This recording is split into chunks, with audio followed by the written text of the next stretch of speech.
It's just going by so fast. At least it is for me. Hope it's not dragging for you, but I've enjoyed it, and I've just been, it's great to come to a place and you meet people for the very first time, and then as the week progresses, you just get more and more familiar and close, and I love that. So I'm enjoying it. I hope it's been helpful to you as well. I was asked this week to come and talk about home and family, marriage, parents, kids, any way I wanted to do that. And so that's kind of what we've been doing this week. And we've really been focusing on husbands and wives and what God has said in His Word about this very special relationship. But we're going to switch gears tonight. We're going to talk about parents and kids.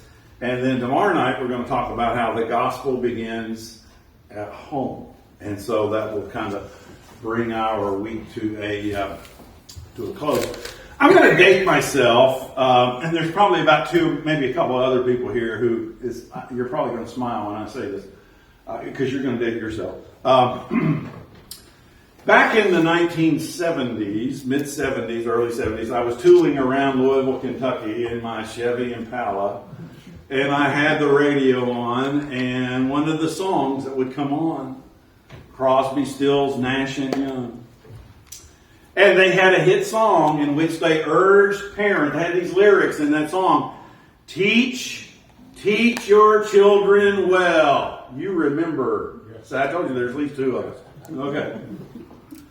And I thought about that when I was working on this material. Teach your children well. And obviously that's good advice. But Crosby, Stills, Nash and Young were not the first to ever suggest that. I can take Moses back in the book of Deuteronomy, shortly before his death, in which he challenged all of these young parents to teach your children well. Teach them diligently and talk to them when they sit in your house. Teach them when they walk by the way. Teach them when they lie down. Teach them when they rise up. Teach your children well. Moses said that. Solomon said that in Proverbs 22 and verse 6. Train up a child in the way he should go. When he's old, he will not depart from it. What are you saying, Solomon? Teach your children well. Paul in Ephesians 6 and verse 4 zeroes in on us fathers, and he says, do not provoke your children to wrath, but dads, bring them up in the nurture and the admonition of the Lord. What do you say, Paul? Teach your children well. What exactly are we to teach them? And how do we do it well? And what are the things that they need to know? It's something every parent struggles with. It's something we all do who have kids. And I will say this at the beginning of our time together tonight.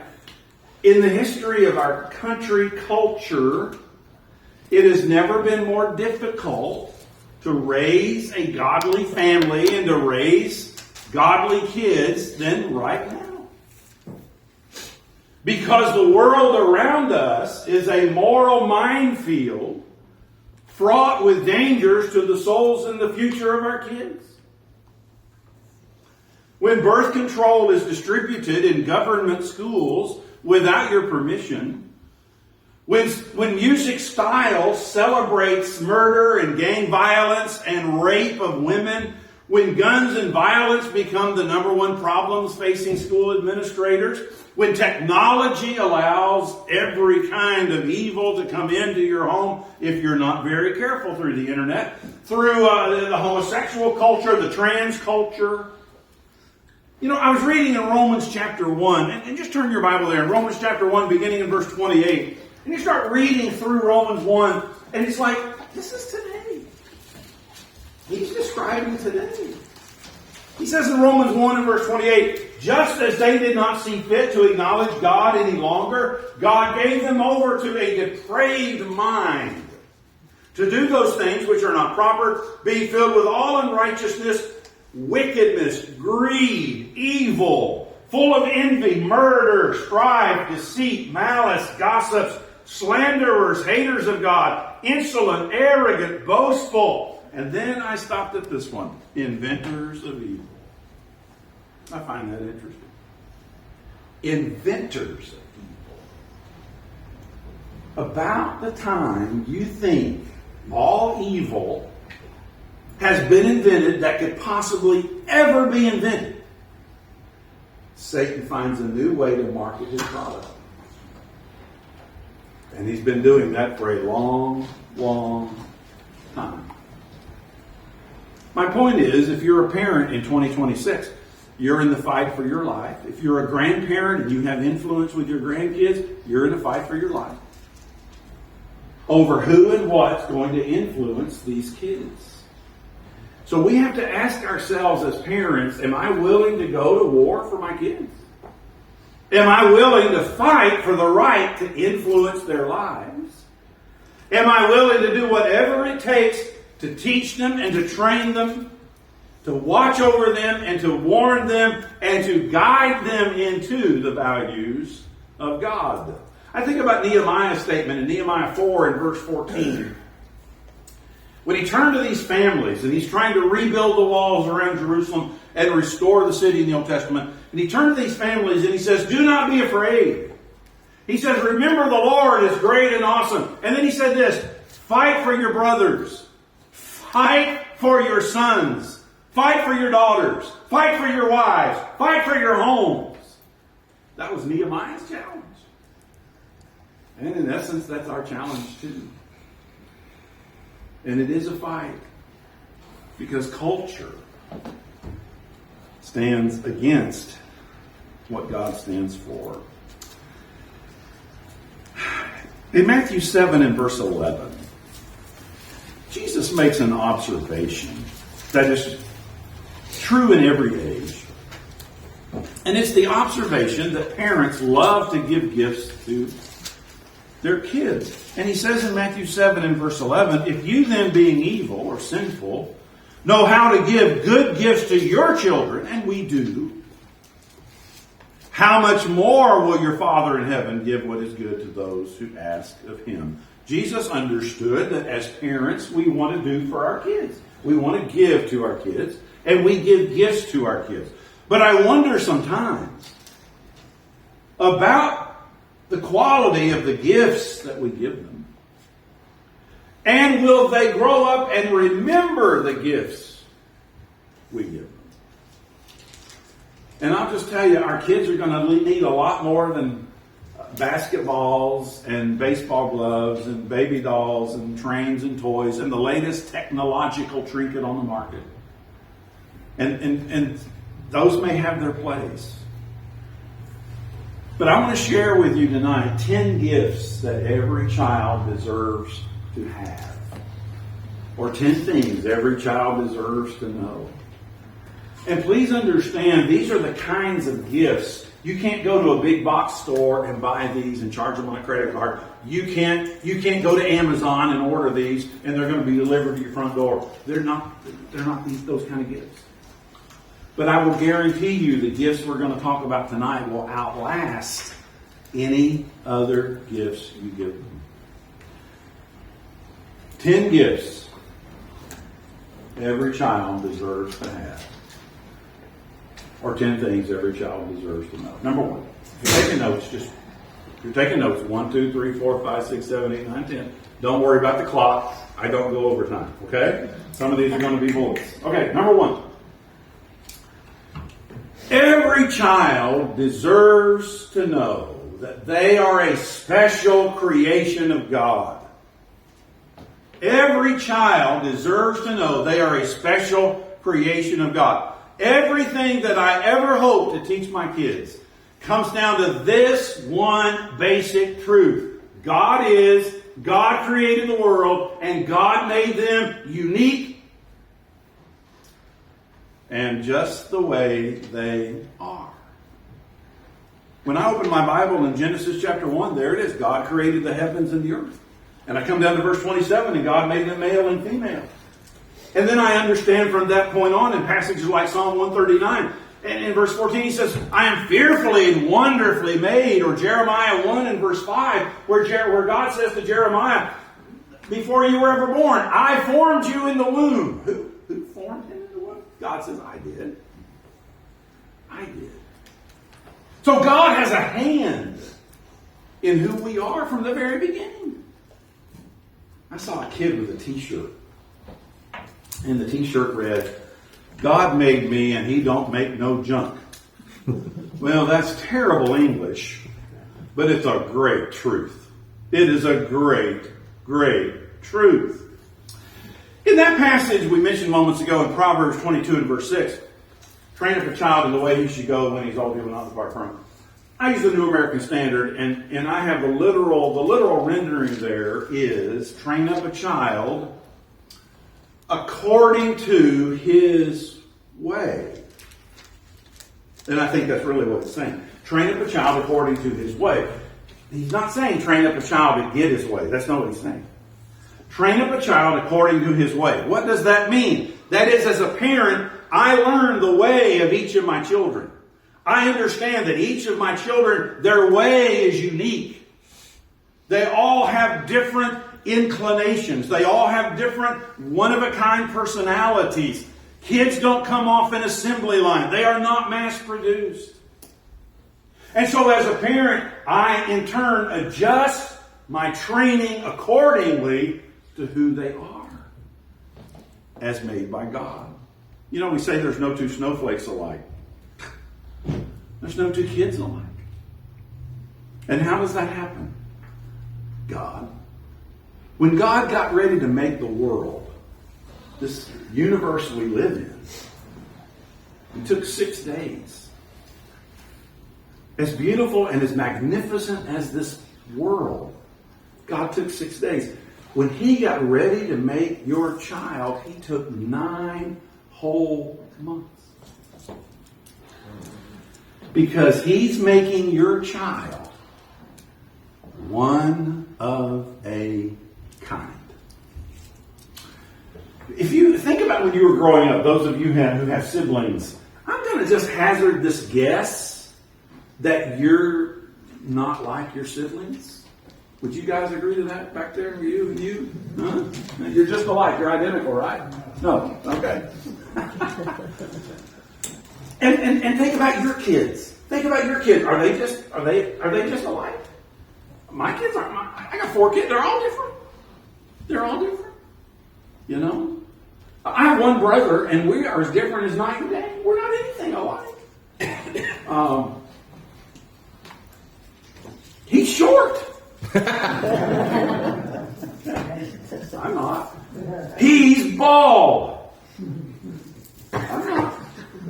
He's smart. Go with it. Go with it anywhere you want to go. I don't care. He has his degree in aeronautical engineering. You got to be pretty smart to go in that direction. I always say my brother had the most boring report cards. Every time he came home from school with his report card, it always said the same. A. Boring. Mine had variety. I'll just tell you, pick a letter in the alphabet, it's probably going to be on my report card, okay? Because my brother and I, we're nothing alike. Nothing alike. And your kids aren't anything alike. And your siblings, you're not alike. We're all different. We're all unique. And I think that's the whole point. Before I formed you in the womb, I knew who you were, he says. And then he in turn tells us as parents, okay, I want you to make sure you know each of your children. I have a theory, and it's just a theory. I think some kids rebel because of the frustration that their parents never really take the time to know them. You think about that. Our children will suffer through enough defeats and disappointments in life. Those are inevitable. There will be times in life in which other people will doubt them. There will be times in life they will doubt themselves. But there is one thing that will get them through it all, and that is this foundational knowledge that God loves them. And the only place they're going to get that is at home. And so my question is to all of us, is the Lord a part of your everyday life at home? Is He the center focus of your home? I mentioned Deuteronomy chapter 6. Let me read you there in Deuteronomy chapter 6, beginning in verse 5, where Moses challenges all of these young parents. And they were the young parents. Remember, the old folks that died in the wilderness? So Moses is challenging these young parents. And he challenges them in verse 5 of Deuteronomy chapter 6. And he says, you parents, you shall love the Lord your God with your heart, with your soul, with your mind, he says. And these words which I'm commanding you, parents, shall be on your heart. What's he saying? Don't try to teach your kids something that you don't have. Don't try to fake it with your kids, because they'll figure it out. So it has to be real to you. And he says, you shall teach them diligently to your sons, and talk of them when you sit in your house, walk by the way, when you lie down, when you rise up. You will bind them as a sign on your hand, and they will be as frontals on your forehead. They're to be part of who you are. And write them on the doorpost of your house and on the gates. Put scripture there too, he says. Make the Lord the center focus of your life. Why was that so important? Because Israel was going to move into a bad neighborhood. They're going to be surrounded by all of this Canaanite culture. And Moses says, don't let the Canaanite culture corrupt your kids. So number one, every child deserves to know they are a special creation of God. Number two, every child deserves to know they are loved unconditionally. One of the great tragedies in our day is that there are a lot of kids who don't feel that connection. They don't feel that love. They grow up in a daycare world, or they're babysat by the television, or they're babysat by the tablet or the phone. And they don't get the connection. They don't get the love that they deserve from parents who need to make them feel important and cherished and valued because of who they are. And we can show them that in 101 different ways, but the best way is never been improved upon. And it's to just tell them again and again and again. And you're going to have to tell them again and again and again. That whether they hit the home run and win the game or they strike out and their team loses, doesn't matter. They're coming home to a house of unconditional love.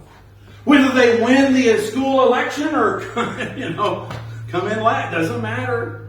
They're coming home to a house of unconditional love. Always. And that is something that will bring calm into their world like nothing else. That is a gift you can give your child that they will always, always cherish, knowing they are loved unconditionally. Number 3. Every child deserves to know that important things, the most important things, cannot be bought.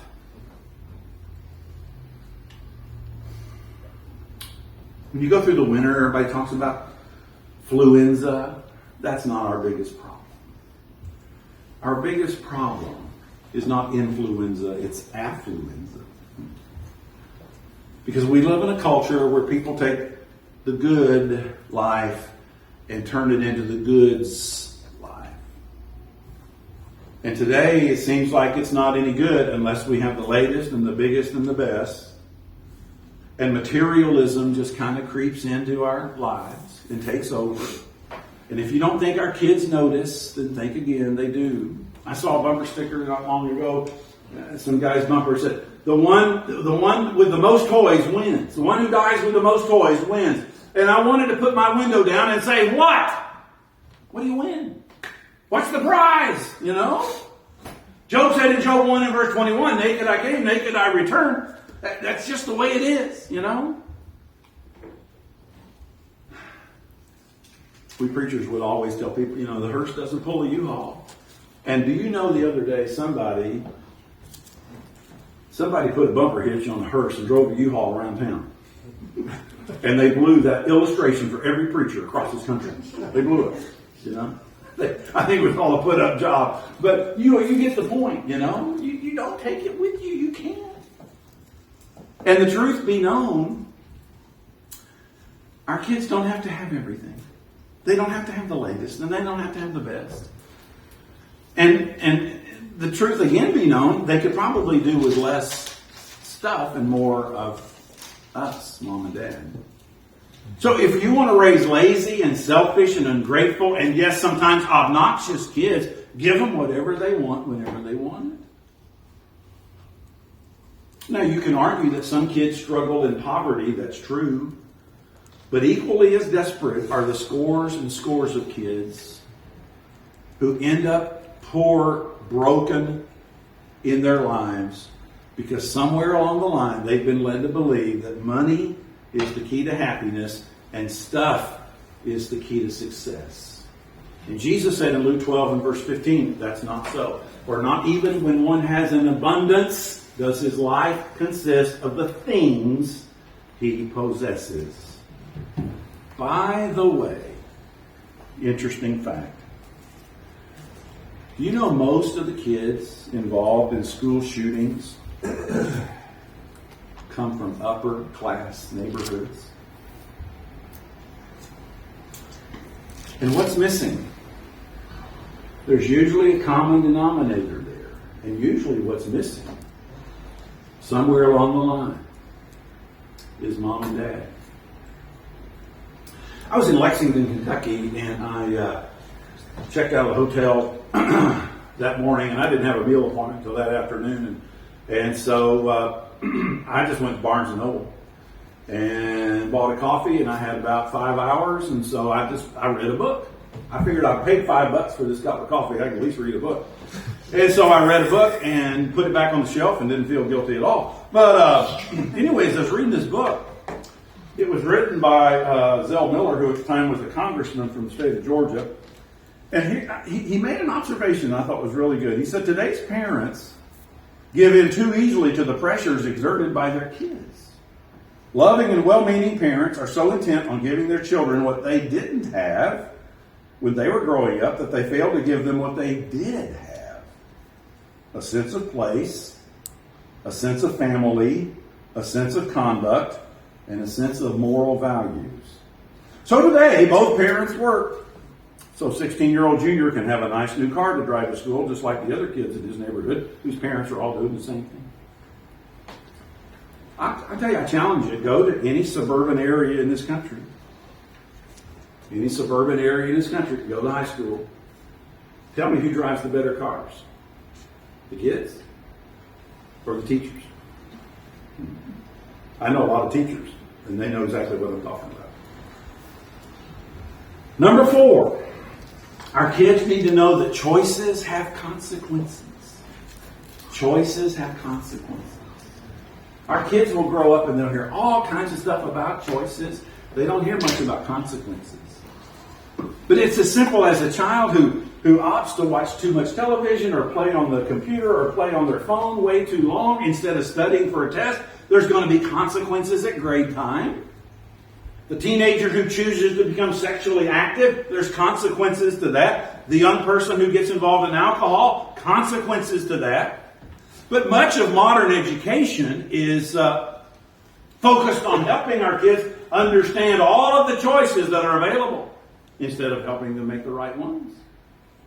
But then again, that's my job. That's my job as a parent. And I read over in Ecclesiastes 11. In Ecclesiastes 11, in verse 9 and verse 10, the writer gives some amazing advice. He says this in Ecclesiastes 11 and verse 9. He says, "Rejoice, young man, during your childhood, and let your heart be pleasant during the days of your young manhood." These are teenagers, young people.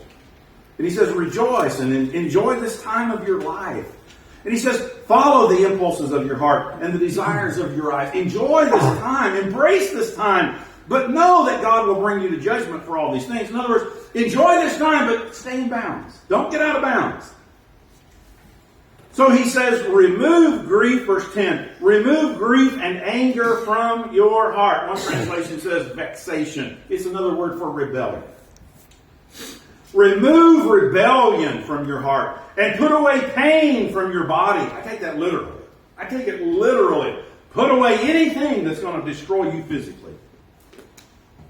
Why?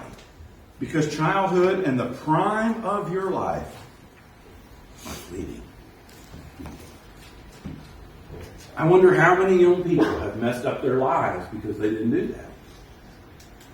And they were so focused on their choices that they didn't realize the consequences.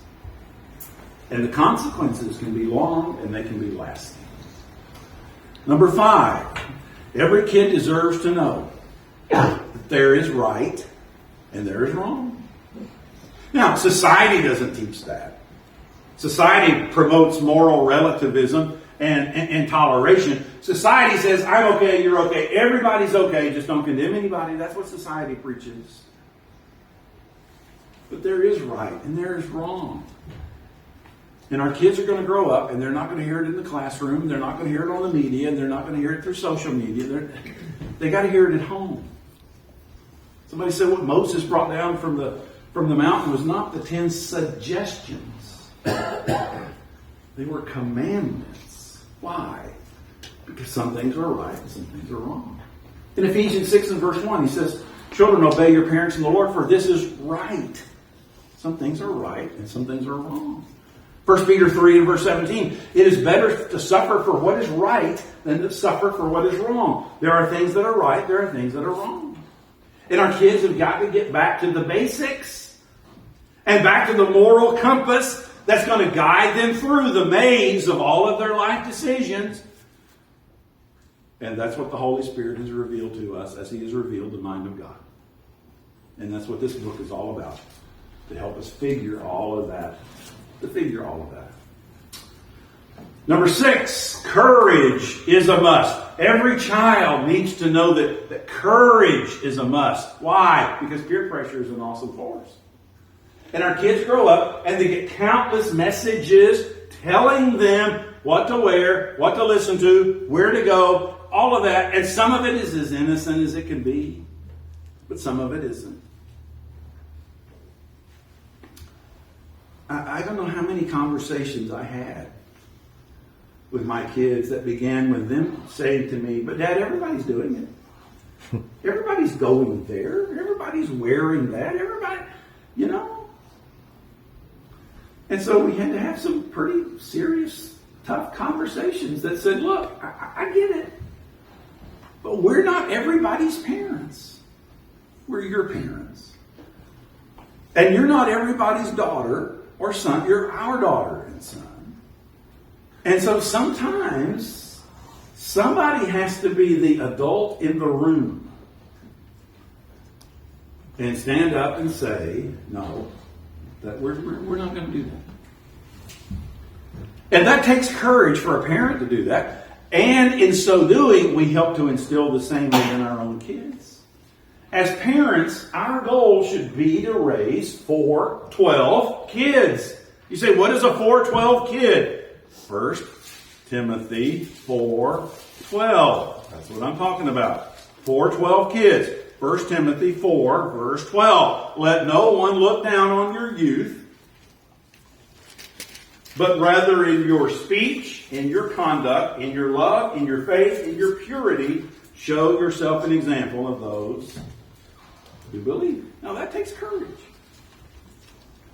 And our kids need to be taught that sometimes you have to stand up for what's right, even if you have to stand alone. Don't we sing the song, Dare to Stand Like who? Joshua. But he's not the only illustration of that. Dare to stand like Daniel. Dare to stand like Esther. Dare to stand like all of these. But you sometimes have to take a stand. And you got to have courage to take a stand. Number 7, every child needs to know that human life is sacred. I was behind the car. On the left bumper sticker, it said, I brake for animals. The right bumper sticker said, pro-choice. And I looked at that and I thought, oh, that's where we are as a culture. I brake for animals, but pro-choice. You know? And what we fail to realize that human life is a holy gift from a holy God. And I think that's what Jesus tried to tell us when he spent so much time talking to the people who the others thought were nobodies. Remember last night we talked about Jesus and this conversation he had with the woman at the well. And he did the same thing for the Bethesda beggar. And the same thing for Zacchaeus. And the same thing for all of these other people. Because in Jesus' eyes, every human life had worth. There was a young lady we were taking care of for a while. And she and her husband were going through a really hard time. They were separated. And we were trying to work with her and him. And she was pregnant. And she sat down with us one night and she said, I've made a decision. She said, I'm going to have an abortion because I cannot bring this child into this situation. The way we are in our marriage is horrible. And she just listed all of the reasons why she couldn't do this and why this was a good idea. And we just listened. And when she finished, I looked at her and I said, okay, what you have to understand is that human life is a gift. It is a holy gift from a holy God that he places in your hands. When God gives you a gift, what right do you have to just tear it up and throw it away? It's a holy gift from a holy God. I said, I want you to think about that. Fast forward 20 years,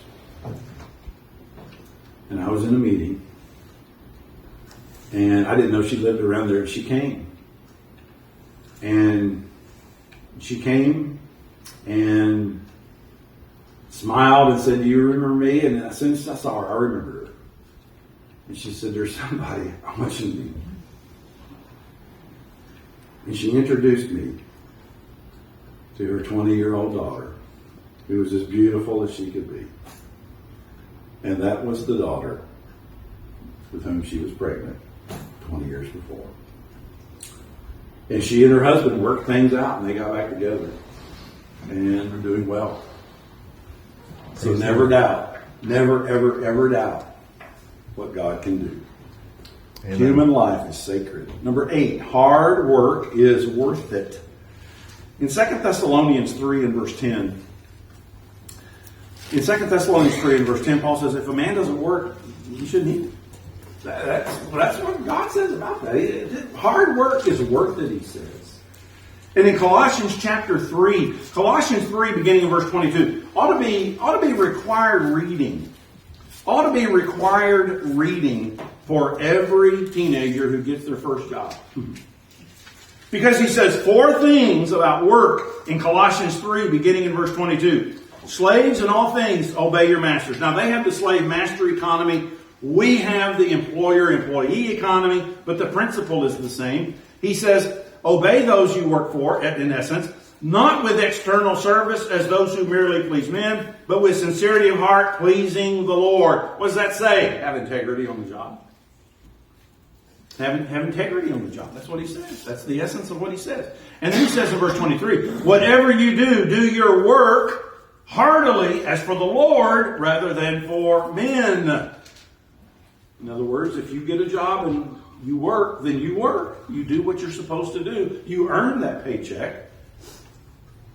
And I tell kids all over the place, listen, I'm a former business owner. We had employees, and I will tell you this.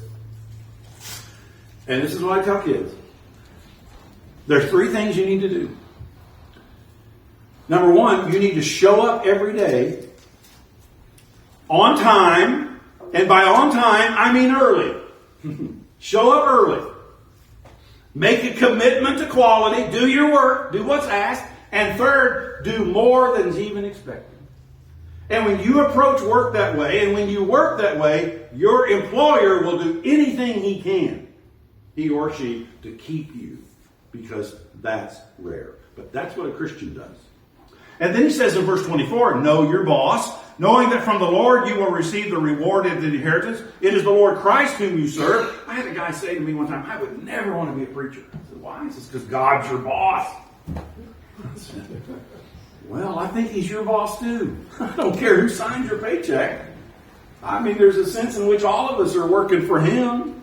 He sees. And then in verse 25, for he who does wrong will receive the consequences of the wrong which he has done, and that without partiality. I see kids all the time, they get all bent out of shape because, well, somebody over here did this, and that wasn't fair. Yeah, okay. And what he says in verse 25 is, quit worrying about them. Don't worry about everybody else. Just go do your job. Just go do your job. Why? Because hard work is honorable. It is good. It is God-blessed. Number 9, marriage is for life. There was a sign in the Los Angeles area jewelry store, and the sign read, we rent wedding rings. Think about that. We rent wedding rings. So much for commitment. God intends for marriage to be a permanent thing. One man, one woman for life. Romans chapter 7, verse 2. The only exception is sexual immorality, Matthew 19 and verse 9. Not as a first response, but as a last resort. What God wants the first response to be is everything you can do to keep this relationship together. Because marriage is for life. You say, well, that sounds strict. Yeah, it is. Number 10, God comes first. When you come to the end of the book of Ecclesiastes, the last chapter in Ecclesiastes and the last 2 verses, remember what they say? The conclusion, when all has been heard, is fear God and keep His commandments, because this applies to every person. For God will bring every act to judgment, everything which is hidden, whether it is good or evil. And did you notice how this chapter begins in chapter 12 and verse 1? Remember also your Creator in the days of your youth. God comes first. You didn't think I could do it, did you? Oh, see? Okay. I did. I didn't keep you over. Nobody's going to go home and complain. I hope not, anyway. Usually when the preacher says, I got 10 points, I'm like, oh, boy. Thanks for listening. These are just 10 I came up with. We could probably come up with 10 more. But these are just some basic things that I think every child deserves to know. Gifts that every child deserves to have. And the saddest thing is that some kids don't get these. But may God bless our homes. And if you're a grandparent, same thing. You have tremendous influence with your grandkids. Take advantage of those opportunities as well. We sing the song of invitation, number 56. Am I right? And that is, where could I go but to the Lord? Okay. Where could I go? Well, the answer is nowhere. There's nowhere to go. There's no where else are you going to go? Except to Him. And if you need to come to Him, maybe you need to become a Christian and obey the gospel in baptism. Maybe you need to come back to Him. Whatever the case may be, where can I go but the Lord? There is no other place to go. We can help in any way. Won't you come while we stand and sing?